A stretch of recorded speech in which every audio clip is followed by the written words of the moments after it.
G'day everyone, I'm Dave. Thanks again for joining me. Well, this week is a bit of a mixed bag, but basically I've been doing a lot of work with my AI assistant, my AI LLMs, and I've got to the point where you really do think of them just as a working colleague. When you've been doing intense coding, which is what I've been doing now for a month straight, you start to actually interact a lot with your AI assistant, and sometimes they're brilliant and sometimes they leave you speechless. You're just like, oh, I cannot believe this.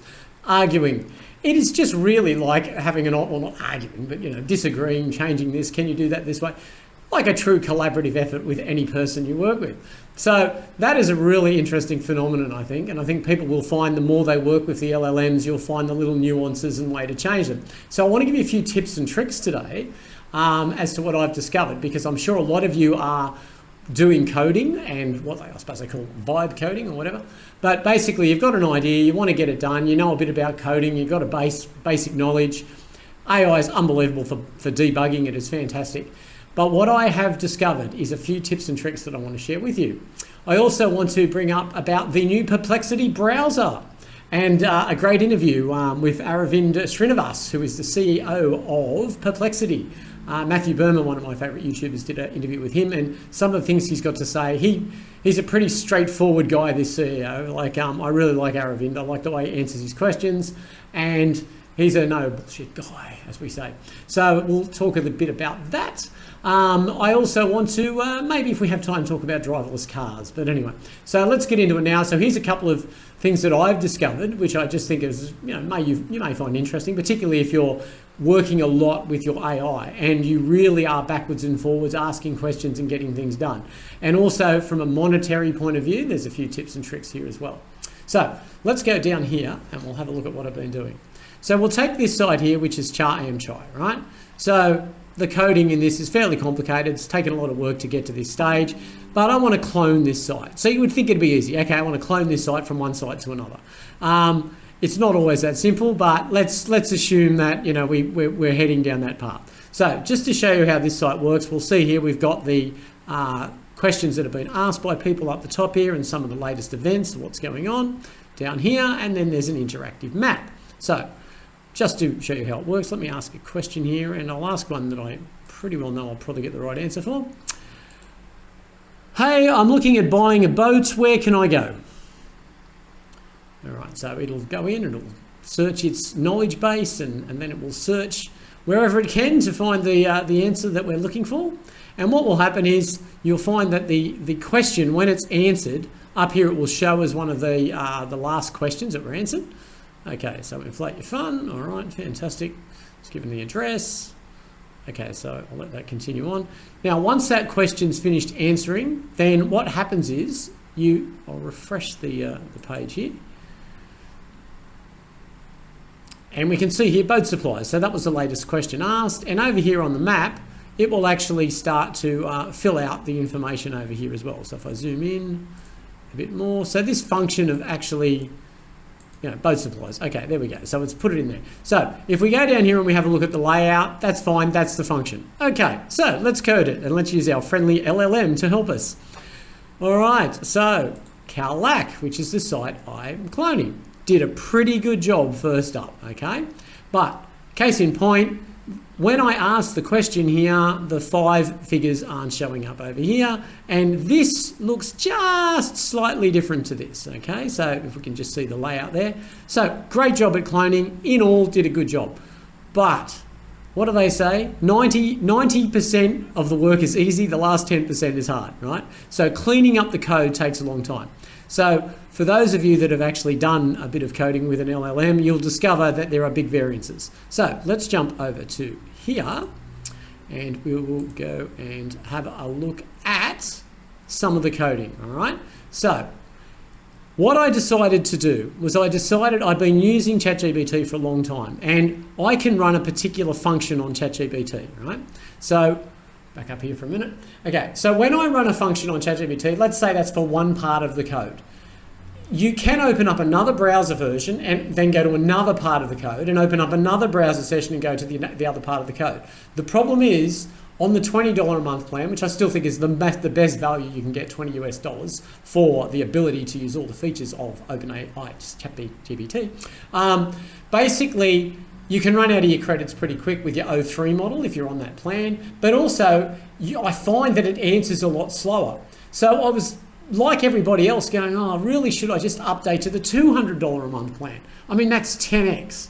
Now, I know you can 10x your productivity, but then I basically thought, well, I'm still going to have the same issue. I still got to open browser windows, because even though the AI is really clever, if you're working on a particular problem, and I'll get onto this in a minute, what you really need is you need to be able to have a separate thing running.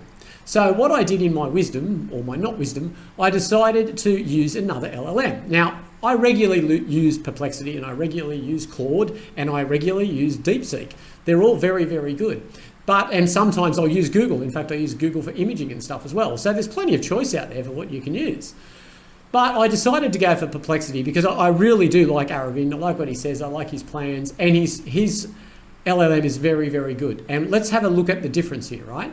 So the first thing that I would say is, when you're coding, if you have got a big chunk of code, say 1,000 lines of code, right?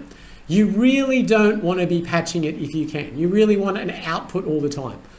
What I do find with ChatGPT is you're constantly arguing to get that output, right? Sometimes it will work, sometimes it won't work.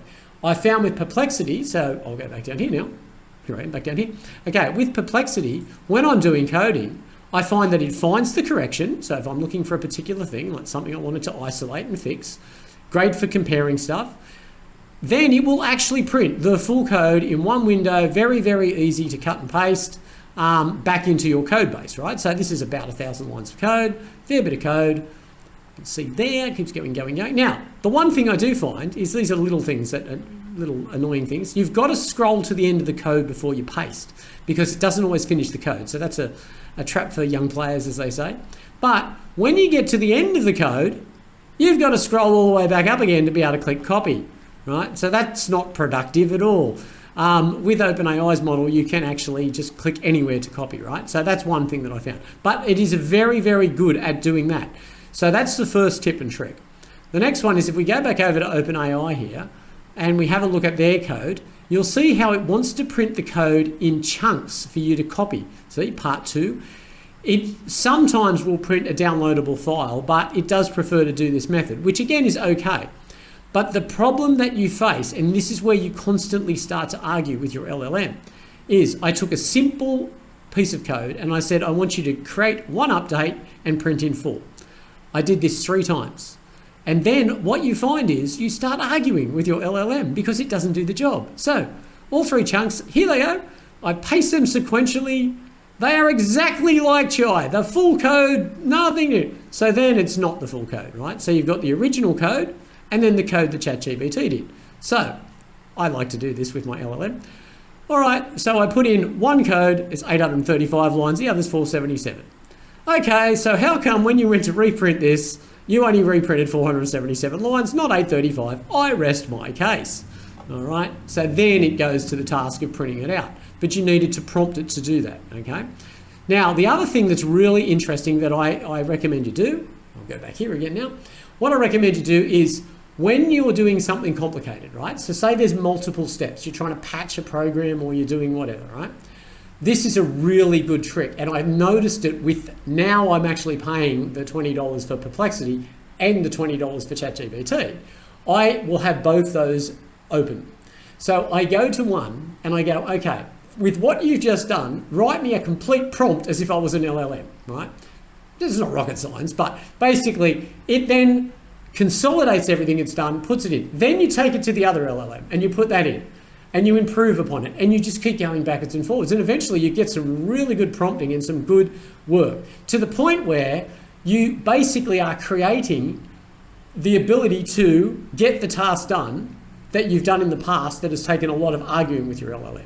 So that's the first piece of information. The second one is, what do I think about instead of paying $200 for OpenAI as opposed to 40 and 40? Well, let's say you wanted to go to Claude because you did a lot of coding. I think theirs is 30 US a month. So for, basically, what's that, 30, 40, for that amount of money, it's a lot cheaper than 200, and it's not a bad way to go. So I would recommend giving that a go first if you're on the machine all day, every day, talking to LLMs, because not only are you just putting all your eggs in one basket, you've got a cross-flow. Now, having said that, going forward, as you know, things might change, but at the moment, I think that's quite a good way to go.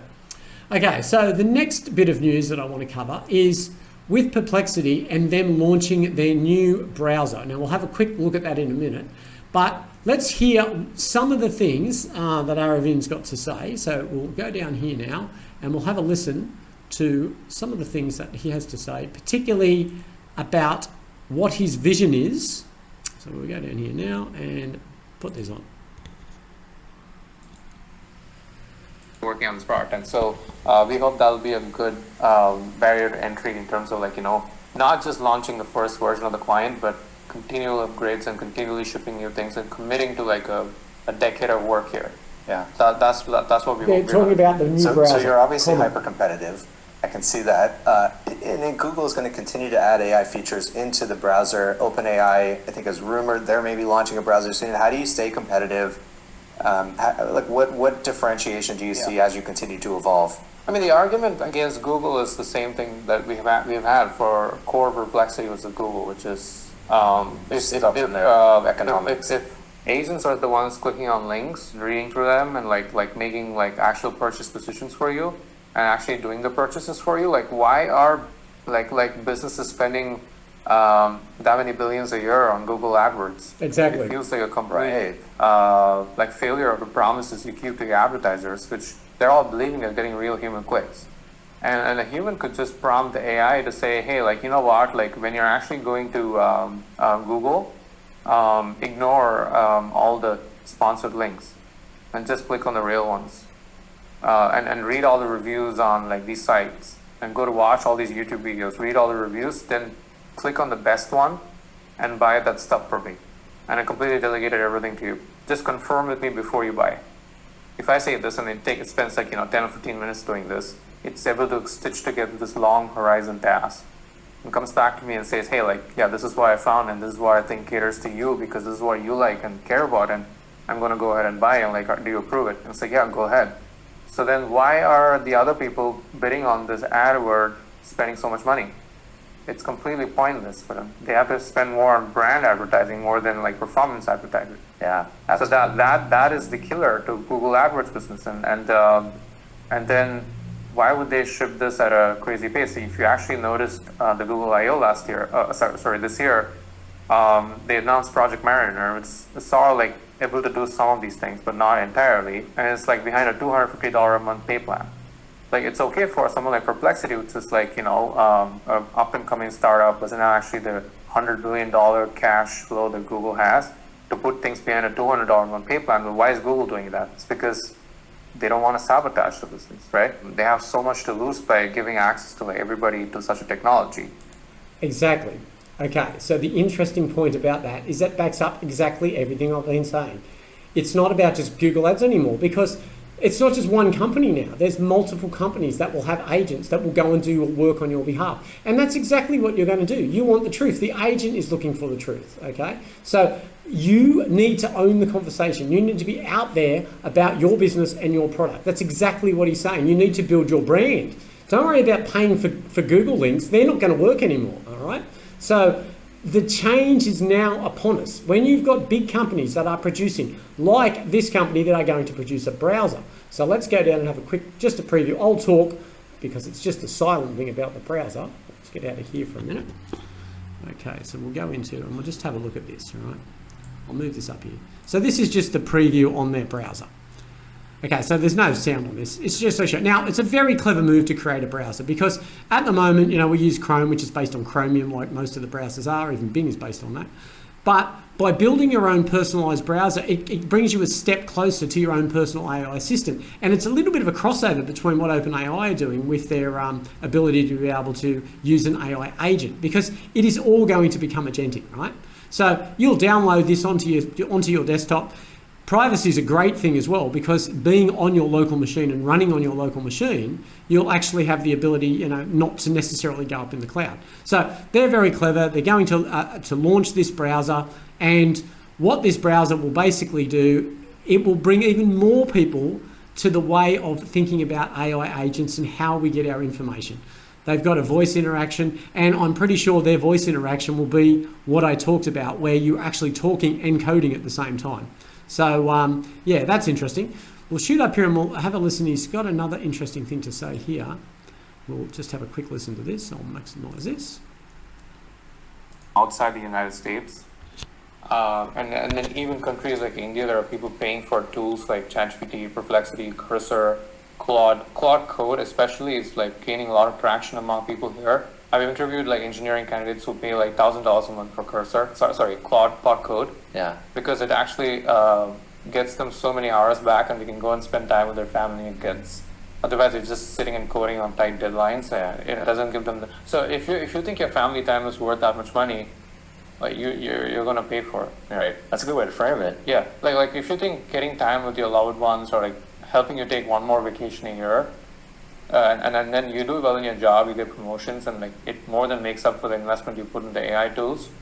People are going to start thinking about AI as less like, oh, am I paying for Netflix or Spotify, and more like, do I value my life more to like actually have like easier access to money long term.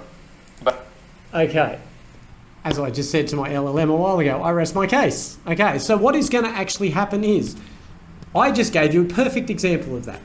Instead of my $20 a month, I'm paying $40 a month now, but I'm being more than twice as productive. So I don't know what the current Netflix or Prime or whatever subscriptions are, but it's not going to take long before people go, well, wait there. If I can save all this extra time by buying intelligence and using AI, it is going to give me, number one, spare time. Now, I know for a fact that working with AI can be frustrating, but you are still the human in the loop, and it still saves you a huge amount of time. And this will be the way that people will start to do it.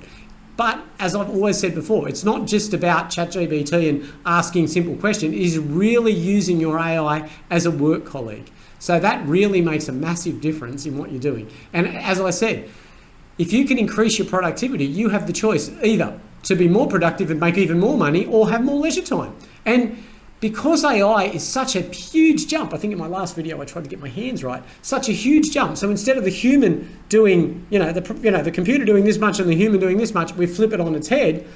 It really does open up the possibilities for what's going on. And just to finish off today's video, I don't know anything about driverless cars, but I like Matthew Berman, and as part of his clip, he actually had a small clip here on self-driving cars, which I don't know whether any of you have seen them, but you're going to have so much time on your hands, you don't even have to drive a car anymore.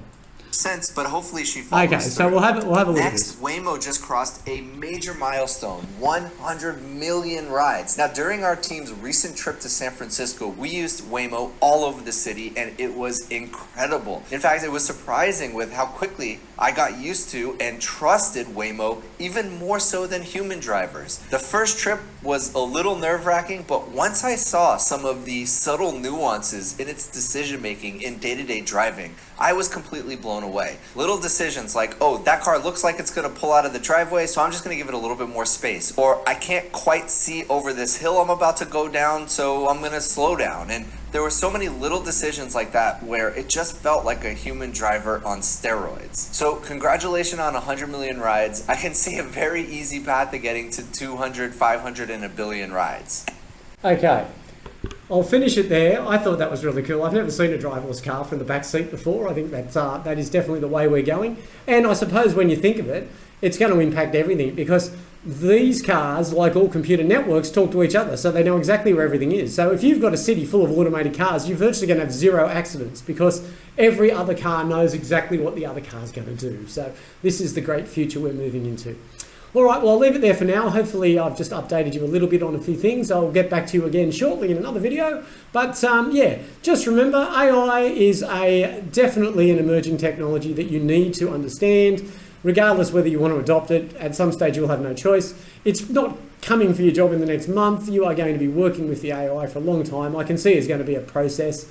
There will be some knowledge jobs that are replaced very quickly, as we know. But at the end of the day, it's good being human. It's good being alive at this time. It's very interesting to see how the whole world is going. So we'll see what happens, and I will catch you in the next one.